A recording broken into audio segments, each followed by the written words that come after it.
খুব ভালো লাগলো পুরনো জগতে ফিরে এসে।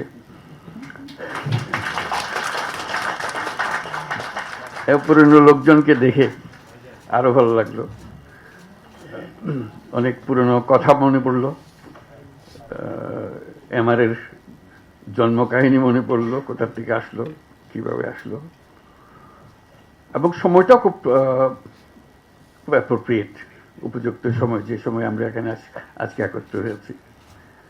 কারণ অতীতে যেসব কথা বলছিলাম একদম শুরুর দিকে,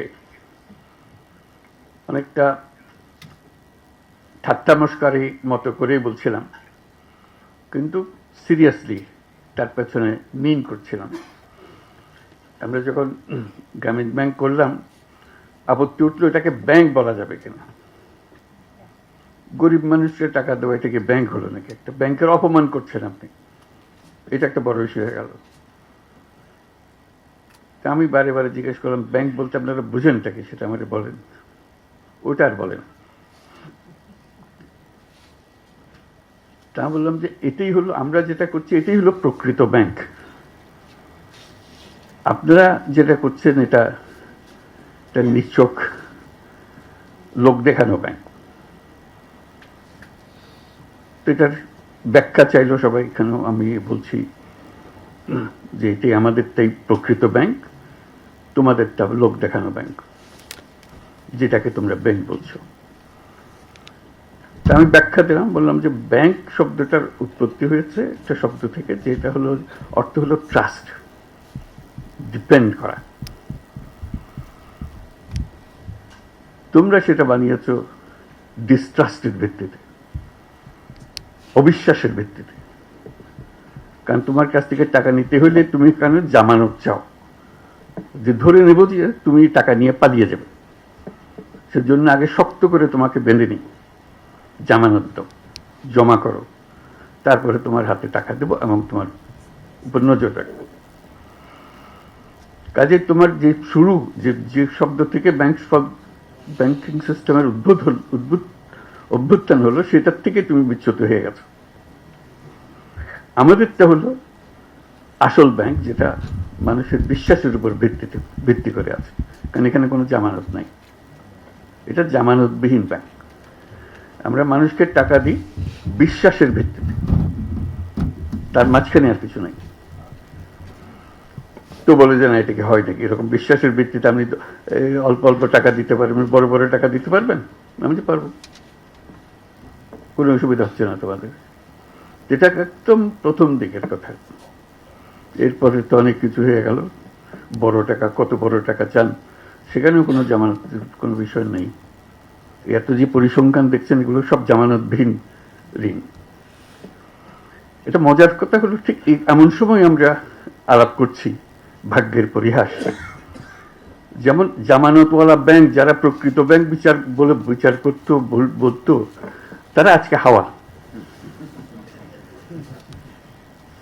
তারা কেউ নেই, তারা টাকা নিয়ে লোপাট, ব্যাংক শেষ।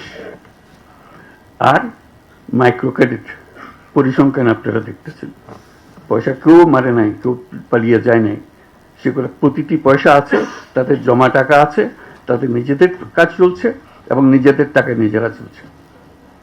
ব্যাংক কাকে বলবেন এখন? আপনারা বিচার করুন, ব্যাংক কোনটা? কাজে যেটা প্রকৃত ব্যাংক, সেটির দিকে আমরা নজর দিই না। আমরা কোনো রকমের বুঝ দেওয়ার মতো করে যাই, যেটা নকল ব্যাংক সেটা নিয়ে আমরা সব ব্যস্ত, তোলপাড় করে হচ্ছে সারা দুনিয়া। এই হলো পরিহাস, যেটার প্রতি আমি বারে বারে দৃষ্টি আকর্ষণ করছিলাম। এটা ব্যাংকিং না, ব্যাংকিংটাও এইটা। প্রকৃত ব্যাংকে আসতে হবে তোমাদেরকে। এটাই হলো মানুষের ব্যাংক। মানুষ যেখানে আসতে পারে, তার নিজের পরিচয়, তার টাকার পরিচয় না, সে আসে তার নিজের পরিচয়। সে নিঃস্ব একটা ব্যক্তি, সে বলছে আমি মুরগি পালতে পারবো, আমাকে কিছু টাকা দেন, আমি মুরগি পালবো। তার একটা বিশ্বাস, সে বিশ্বাসের উপরে ভিত্তি করে আপনি টাকাটা দিচ্ছেন, এবং তার সঙ্গে কাজের একটা কায়দা, নিয়ম কানুন তৈরি করে দেন, সে সেটা অনুসরণ করে। সে বলে নাই যে আমার জমি বন্ধক দিতে হবে, আমি তো জমি নাই, শুরুতেই নাই, বন্ধক দেবো কিসে? কাজে এটা উল্লেখ করলাম এই জন্য, যেটাকে আমরা খুব হালকাভাবে পৃথকভাবে বলছি, সেটা কিন্তু ভবিষ্যৎ, সেটাই প্রকৃত ব্যাংকিং, সেটাই হবে আগামী দিনের ব্যাংকিং, যেটাতে মানুষ নিজের পরিচয়ে কাজ করবে, নিজের বিশ্বাসের উপরে ব্যাংকিং চলবে, এই টাকা পয়সার উপরে ব্যাংকিং না। কাজে এটা হলো একটা সময়ের ব্যাপারে, আজকে ঠিক অ্যাপ্রোপ্রিয়েট সময় হলো কথাটা বুঝিয়ে বলার জন্য। রেগুলেটরি অথরিটির সৃষ্টি হলো কেন? যখন গ্রামীণ ব্যাংক শুরু হলো, প্রত্যেক এনজিও চেষ্টা করলো, এটা এত প্রসিদ্ধ হয়ে যাচ্ছে, এত নাম করছে, যেহেতু টাকা ফেরত পাচ্ছে, টাকা দিলে টাকা ফেরত পাওয়া যায়, তো সবাই চেষ্টা করলো যে আমরাও কিছু করি না কেন, আমরাও তো গরিব মানুষ নিয়ে কাজ করি। প্রত্যেক এনজিও চেষ্টা করলো যে এটা করুক, ক্রমে ক্রমে প্রসার হতে আরম্ভ করলো। ক্রমাগতভাবে এর মধ্যে নানা রকমের নতুন নতুন জিনিস ঢোকাতে আরম্ভ করলো, নতুন আইডিয়া নিজেদের সুবিধার জন্য করতে আরম্ভ করলো। এটা ভবিষ্যতের জন্য খারাপ হবে এটা মনে করে যে এটার কোনো একটা রেগুলেটরি অথরিটি হওয়ার দরকার। আমরা বাংলাদেশ ব্যাংকের সঙ্গে যোগাযোগ করলাম, বাংলাদেশ বলছে এটা আমাদের কাজ না। অর্থ মন্ত্রণালয়ের সঙ্গে কাজ করলাম, অর্থ মন্ত্রণালয় প্রথমে খুব গুরুত্ব দিল না, পরে বললো যে কী করতে হবে আমাদেরকে বলে। তখন আমরা বলি একটা রেগুলেটরি অথরিটি হওয়ার দরকার, কারণ যে হারে এটা বাড়ছে, এটা একটা বড় রকমের সমস্যার সৃষ্টি করতে পারে। এটা নিয়ে লাভ করে বারে বারে বৈঠক হলো অর্থ মন্ত্রণালয়ে। তখন গভর্নর ছিলেন ফখরুদ্দিন সাহেব, সে ওটা সমর্থন করলো। একটা জায়গায় প্যাচ লাগলো যে আমি রেগুলেটরি অথরিটি হবে, কিন্তু এটা বাংলাদেশ ব্যাংকের অধীনে হবে না। এটাতে আমি ঘোরতরভাবে আপত্তি দিলাম, এটা বাংলাদেশ ব্যাংকের অধীনে হতেই পারবে না। তারা ব্যাখ্যা চাইল, রেগুলেটরি অথরিটি হতে হলে একমাত্র প্রতিষ্ঠান হলো বাংলাদেশ ব্যাংক, সেন্ট্রাল ব্যাংক। আমি একটা কথা ব্যাখ্যা করলাম, সেটা বহুবার বহু দেশে বলেছি, এখনো বলি। সেটা হলো, দেখো আমরা যদিও এটাকে ব্যাংক বলি, গ্রামীণ ব্যাংকও ব্যাংক, অন্যান্য ব্যাংকও ব্যাংক, কিন্তু জিনিস তফাৎ, ভিন্ন জিনিস, একেবারে ভিন্ন। কীরকম ভিন্ন? তা আমি উদাহরণ দিতাম, এখনও সেই উদাহরণ আবার বলবো আপনাদেরকে। আমি বললাম যে দেখেন, আমেরিকান ফুটবলও ফুটবল, ইউরোপিয়ান ফুটবলও ফুটবল, কিন্তু খেলা ভিন্ন।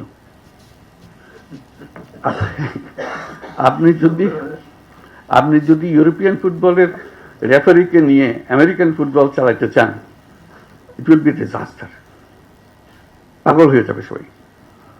আপনি বলছেন যে বাংলাদেশ ব্যাংকে দিয়ে, সেন্ট্রাল ব্যাংকে দিয়ে ক্ষুদ্র ঋণ রেগুলেট করবেন। বাংলাদেশ ব্যাংক তো ক্ষুদ্র ঋণ জানেই না, সে তো ইউরোপিয়ান ফুটবলের রেফারি, তাকে রেগুলেটরি অথরিটির দায়িত্ব দেওয়া ঠিক হবে না। বলছে আমরা পৃথকভাবে করবো, আমরা পৃথকভাবে করলে এটা বাংলাদেশ ব্যাংকের জিনিস হবে, এটাকে একটু ভিন্ন করতে হবে। এইটা নিয়ে বহুদিন ঝগড়া হলো, তো অবশেষে রাজি করালাম, ফখরুদ্দিন রাজি হলো যে হ্যাঁ এটাকে পৃথক করা হবে, পৃথকভাবে হবে। তখন কথা উঠলো যে একজন ডেপুটি গভর্নরকে দিয়ে এটা প্রধান হবে না। আমি বলছি না, তাহলে আবার এটাকে নিচে নামিয়ে ফেললে গভর্নরকে এটা প্রধান হতে হবে, তাহলে এটা গুরুত্ব পাবে। ডেপুটি গভর্নরকে দিলে সে গুরুত্ব পাবে না। এটা নিয়ে আবার ঝগড়া হলো, মতবিরোধ হলো, অবশেষে সেটাও রাজি হলো। তারপর বলল যে এটা এখানে আমাদের অফিসে এরা করবে। আমি জানি না, তো এই অফিসে বাংলাদেশ ব্যাংকের অফিসে এটা হতে পারবে না, এটা ভিন্ন পৃথক জায়গাতে হতে হবে। মানুষ যেন জানে তার রেগুলেটরি অথরিটি ওইটা। বাংলাদেশ ব্যাংকের সঙ্গে কনফিউজ করে ফেললে বাংলাদেশ ব্যাংকের ইনফ্লুয়েন্স আসতে থাকবে, যেই করো ওই করো, এটা ঠিক হবে না। অবশেষে সেই হলো, আজকে সেটা নতুন বিল্ডিং হলো। এটি হলো আমার শেষ বক্তব্য, যে আমি খুব খুশি হলাম যে এটা পৃথকভাবে হয়েছে, খুব সুন্দরভাবে হয়েছে। যারা পৃথকভাবে করেছে তারা বাংলাদেশ ব্যাংকের অনেক লোক ছিল, কিন্তু তারা জিনিসটা বোঝার চেষ্টা করেছে এবং সেই যে বোঝার প্রতি সম্মান করে তারা সেই নিয়মকানুনগুলো করেছে। তারা যদি বাংলাদেশ ব্যাংকের অন্যান্য ব্যাংকের যে রেগুলেটরি নিয়মকানুন এগুলো এটার উপরে যদি স্থাপন করতো, তাহলে মাইক্রো ক্রেডিট সেদিনই শেষ হয়ে যেত, ওরা আর খুঁজে পাওয়া যেত না। তারা যেহেতু এটাকে সম্মান করেছে, বোঝার চেষ্টা করেছে, সেটার নিয়ম ধরে ধরে তারা অগ্রসর হয়েছে, তার জন্য আজকে এতদূর অগ্রসর হতে পেরেছে। আমি তাদেরকে বাহবা দিচ্ছি, ধন্যবাদ দিচ্ছি। বাংলাদেশ ব্যাংকের যারা এখানে এসে কাজ করেছেন এবং এই মাইক্রো ক্রেডিট রেগুলেটরি অথরিটি এতদূর নিয়ে এসছে, তাদের সবাইকে অভিনন্দন জানাচ্ছি যে এই কাজটা এতদূরে নিয়ে আসে। আরেকটা ফল হলো, এই সমস্যা শুধু বাংলাদেশের না, যে দেশেই মাইক্রো ক্রেডিট হয় সে দেশেই প্রবলেম হয় রেগুলেশন। কারণ এটা সেন্ট্রাল ব্যাংকের কোনো ব্যাংকিং নিয়মের মধ্যে পড়ে না, এক্সিস্টিং ব্যাংকিং নিয়ম পড়ে। তো আমি বারে বারে বলে আসছি তোমাদের এত কথা চিন্তা করার কারণে, বাংলাদেশ অলরেডি এর সমাধান দিয়ে দিয়েছে। Micro credit regulatory authority, just follow them, তাদের নিয়ম কানুন নিয়ে আসো, তোমরা সেভাবে করো। বহু দেশ সেটা অনুসরণ করেছে। তারা যেহেতু দেখছে যে এটা বড় হচ্ছে, এটাকে সামাল দিতে হবে, কাজে এটা মাইক্রো ক্রেডিট রেগুলেটরি অথরিটি শুধু যে বাংলাদেশের জন্য কাজ করেছে তা না, এটা আন্তর্জাতিকভাবে অনেক দেশের সহায়ক হয়েছে, সাহায্য করেছে যে জিনিসটা করে দেওয়ার জন্য। তো সেটার জন্য আমি অভিনন্দন জানাচ্ছি মাইক্রো ক্রেডিট রেগুলেটরি অথরিটিকে, যেটা পৃথিবীতে একটা দৃষ্টান্ত স্থাপন করার জন্য, একটা অধ্যায় সৃষ্টি করার জন্য। মাইক্রো ক্রেডিটের যে কন্টিনিউয়াম যেভাবে এটা চলছে, তার মধ্যে মাইক্রো ক্রেডিট রেগুলেটরি অথরিটির একটা বিরাট অধ্যায়। এটা ছোটোখাটো জিনিস না। কাজে এই সম্মান, এই ঐতিহাসিক গুরুত্ব আমরা তাদেরকে দেব, অবশ্য পৃথিবী দেবে, দেশ দেবে, যে গুরুত্বপূর্ণ ভূমিকা তারা পালন করেছে এবং সুন্দরভাবে পালন করেছে। সেই জন্য আমরা তাদেরকে ভাবা দিচ্ছি এত সুন্দর করে পালন করে। এটা সহজ জগৎ নয়, এটা নিশ্চিত করে বলতে পারি এটা সহজ জগৎ নয়, কিন্তু তারা এই জগৎকে অত্যন্ত সুন্দরভাবে পরিচালনা করেছে এবং করছে। ভবিষ্যতে আশা করি আরও সুন্দরভাবে এটাকে পরিচালনা করবে। অনেকগুলো বিষয় আছে, আমি মাঝে মাঝে কথাগুলো বলেছি, আজকেও আবার বলি, সুযোগ পেয়েছি, যে এখন আমরা এমন স্তরে এসেছি, মাইক্রো ক্রেডিটের যেটা পরিসংখ্যান এখানে দেওয়া আছে, আর নতুন চিন্তা করতে হবে। এখানে মাইক্রো ক্রেডিট ব্যাংক স্থাপন, এটা এখন এনজিও। কাজে এনজিওর থেকে উত্তরণ হতে হবে। এনজিও পর্যায়ে রয়ে গেলে এটা ঠিক আবার ওই ব্যাংকিং মেজাজে আসবে না। মেজাজে আসতে হলে তাকে ব্যাংক হতে হবে। এই মাইক্রো ক্রেডিট ব্যাংক নামে একটা আইন করতে হবে, যেটা আইনের কথা আভাসিক নিতে আমরা পাচ্ছি এখানে। এটা পরিষ্কারভাবে এটা নতুন একটা ব্যাংক হতে হবে, নতুন একটা আইনে। সেটা regulatory authority, micro credit regulatory authority হতে পারে, ভিন্ন অথরিটি হতে পারে, কিন্তু we need a separate banking law. যেখানে এখন যেটা পরিসংখ্যানে দেখছেন, তারা সদস্যদের সঞ্চয় নিতে পারে, বাইরের কারোর ডিপোজিট নিতে পারে না। এটা একটা তার সীমাবদ্ধতা। ফলে সীমাবদ্ধতার ফলে তাকে অপরের কাছে হাত পাততে হয়, দায়বদ্ধ হতে হয়। কেন হবে? সে এত সুন্দর ব্যাংকিং করে, আরেকজনের হাতে হাত পেতে কেন করবে? সে তার মধ্যে কি অভাব আছে যেটা সমবায় ব্যাংকে ছিল, এদের কাছে নেই। সমবায় ব্যাংকে আপনারা ব্যাংক বলছেন, মাইক্রো ক্রেডিট ব্যাংকে আপনারা ব্যাংক বলবেন না, তাকে সেই অধিকার দেবেন না। কি পাস করতে হবে তাকে এটা করার জন্য? সে সব কিছু পাস করে এসছে। কাজে আমার মনে হয় এটা সময় এসছে যে এটা মাইক্রো ক্রেডিট ব্যাংক আইনে করা। এরকম একটা প্রস্তাব একটি দেশকে দিতে গিয়ে বিপদেও পড়ছি আমি। সে খুব বিপদের কথা বলি। তারা বিরাট মাইক্রো ক্রেডিট প্রোগ্রাম করেছে, সারা দেশ জুড়ে করেছে, বিশাল দেশ। ওই মাইক্রো ক্রেডিটের মধ্যে আলাদা করে রেখে দিয়েছে। তাহলে বলছি এত সুন্দর কাজ করছে, এত বড় বড় কাজ করছে, তোমরা একে ব্যাংকিং লাইসেন্স দাও না কেন? কি অভাব তাতে? বলে যে না, একটা মাইক্রো ক্রেডিটের বাইরে ওরা পারবে না। আমি যদি দিয়ে দেখো তো একবার। তো সেইটার থেকে প্রস্তাব দিলাম অন্তত 10টা top bank micro credit organisation, যেগুলো তোমরা ইতিমধ্যে লাইসেন্স দিয়েছো মাইক্রো ক্রেডিট অপারেট করার জন্য, এগুলো বিশাল আকারে করছে, তাদেরকে পরীক্ষামূলকভাবে লাইসেন্স দাও, ব্যাংকিং লাইসেন্স দাও। তো অবশেষে তারা শুনলো, এরকম 4টা কি 5টা ব্যাংকের দিল, বিশাল বিশাল ব্যাংক হয়ে গেল সেগুলো। এত বড় হলো, তড়িৎ গতিতে তারা দেশ জুড়ে চলতে আরম্ভ করলো। আমি তাড়াতাড়ি বললাম যে তোমরা লাইসেন্স দিয়েছো, ভালো করেছো, কিন্তু একটা কথা খেয়াল করো নাই, আমি তো মাইক্রো ক্রেডিট ব্যাংক করতে বলেছিলাম, তোমরা তো এটা কনভেনশনাল ব্যাংক বানিয়ে হলো। লাইসেন্স ফুল ব্যাংকিং লাইসেন্স দিয়ে দিচ্ছে, এটা মাইক্রো ক্রেডিট ব্যাংকিং লাইসেন্স, যে এই কাজ ছাড়া সে অন্য কাজ করতে পারবে। এখন যেই মাত্র সে ব্যাংকিং লাইসেন্স পেয়েছে, বড় বড় ইনভেস্টররা এসে হাজির হয়ে গেছে, হাজির হয়ে তাদেরকে পুরো ব্যাংক বানিয়ে গেছে এবং সারা দেশ জুড়ে এটা করতেছে। তা বললাম যে এটা ভুল হয়ে গেছে। তো সে কথাটা মনে করিয়ে দিচ্ছে এখানেও, আমরা যখন মাইক্রো ক্রেডিট ব্যাংকের লাইসেন্স দেবো, পরিষ্কার বলতে হবে যে এই কাজের জন্যই লাইসেন্স দেওয়া হচ্ছে, কনভেনশনাল ব্যাংকিংয়ের জন্য লাইসেন্স দেওয়া হচ্ছে না, এটা আলাদা করে ফেলা। তার সঙ্গে একটা এডিশন চাচ্ছি, এই ব্যাংক যেগুলো হবে এগুলো হলো সামাজিক বাণিজ্যের ব্যাংক, সামাজিক ব্যবসার ব্যাংক। এটা কারো মুনাফার জন্য না, এখানে এই বৈশিষ্ট্য এনজিও হলে সেটা সমস্যা নাই, কারণ যেহেতু এনজিওকে পয়সা নিজস্ব খাতে আমদানি আয় করতে পারছে না, লাভ করতে পারছে না, যেই মাত্র ব্যাংকিং লাইসেন্স দেওয়া হবে কেউ বলছে ঠিক আছে আমি ব্যাংকিং লাইসেন্স নিলাম, আমি এখন টাকা রোজগার করবো। সেখানে লাইসেন্সের মধ্যে, আইনের মধ্যে থাকবে এটা একটা সামাজিক ব্যবসার প্রতিষ্ঠান হবে, অর্থাৎ মালিক এর কাছ থেকে কোনো মুনাফা নিতে পারবে না। এবং মালিক সদস্যরা, মাইক্রো ক্রেডিটের একটা বৈশিষ্ট্য, সদস্যরা মালিক হয়। কাজে যেমন গ্রামীণ ব্যাংকের মালিক হয়েছে ব্যাংকের মালিক, গ্রামীণ ব্যাংকের 90% মালিকানা হলো না, গ্রামীণ ব্যাংকের যারা ঋণ গ্রহীতা তারাই হলো তাদের মালিক, এবং তারাই বোর্ডে বসে, তারাই নিয়ন্ত্রণ করে। কাজে ওই রকম একটা কিছু যে ব্যাংকিং লাইসেন্স হবে, যেখানে তারাও পার্টিসিপেট করবে, তাদের জন্য তারা মুনাফা পাবে। কিন্তু যারা ঋণ গ্রহীতা নয়, কোয়ালিফাই করে না, সেই রকম যারা ইনভেস্টার, তারা তাদের কাছ থেকে মুনাফা নিতে পারবে না। এই একটা বিশেষ অংশ তার মধ্যে থাকতে হবে। দ্বিতীয় অংশ যেটা থাকতে হবে, যেটা আমরা বারে বারে জোর করছি, এই পুরো গ্রামীণ মাইক্রো ক্রেডিট গ্রামীণ ব্যাংক সৃষ্টি হওয়ার মূলে যেটা ছিল, এটার আইডিয়া যে মানুষ মাত্রেই উদ্যোক্তা।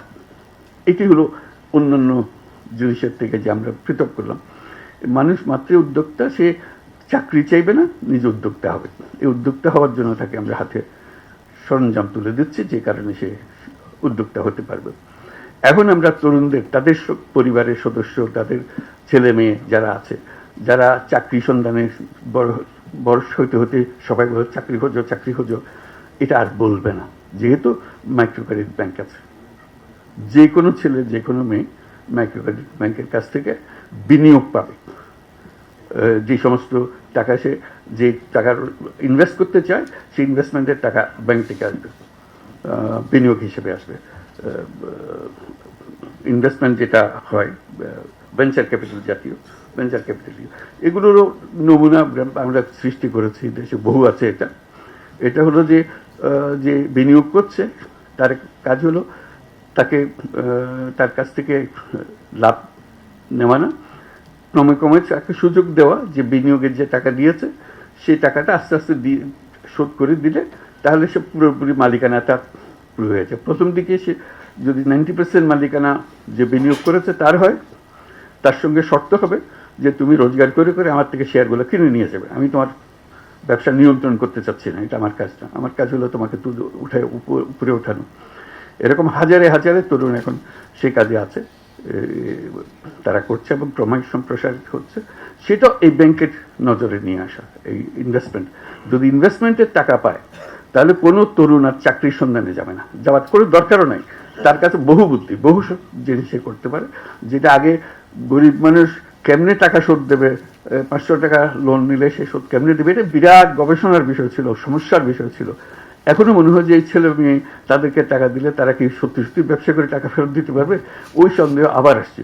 তো সেই সন্দেহ অতিক্রম করার জন্য আমরা বাস্তবে সেগুলো করেছি। বহু নমুনা আছে, কারণ যেতে পারে, কেউ যেতে পারে, কিন্তু সরকার হিসেবে আমাদের দায়িত্ব হলো সে প্রতিষ্ঠানগুলো সৃষ্টি করে দেওয়া। কাজে এই ব্যাংক সৃষ্টি করার দায়িত্ব হলো আমাদের। এই যে যারা তরুণরা আছে, মহিলা পুরুষ, ঘরে বাইরে যেখানে আছে, তারা যেন এই বিনিয়োগটা পায় এবং নিজের বুদ্ধিতে নিজের ব্যবসা করে ফেলতে পারে। কাজে আজকে মাইক্রো ক্রেডিট রেগুলেটরি অথরিটির এই বিল্ডিং উদ্বোধনের প্রসঙ্গে আমরা বহু কথা বলার সুযোগ পেলাম। আমরা তাদেরকে ধন্যবাদ দিচ্ছি, এবং এখান থেকে আবার নতুন অধ্যায় সৃষ্টি হোক। যে পর্যন্ত আসলাম, এটা বিরাট একটা অধ্যায়, কিন্তু আমরা বিরাট অধ্যায় শেষ করে আজকে নিজস্ব ভবনে আসলাম, যে কথা বারে বারে উল্লেখ করা হয়েছে। এখান থেকে আমাদের যাত্রা কোন দিকে নিয়ে যাবে সেটা আমরা আজকে স্থির করলাম। সবাইকে ধন্যবাদ। চলো উড়াই খুশি তুলে নিয়ে হাতে,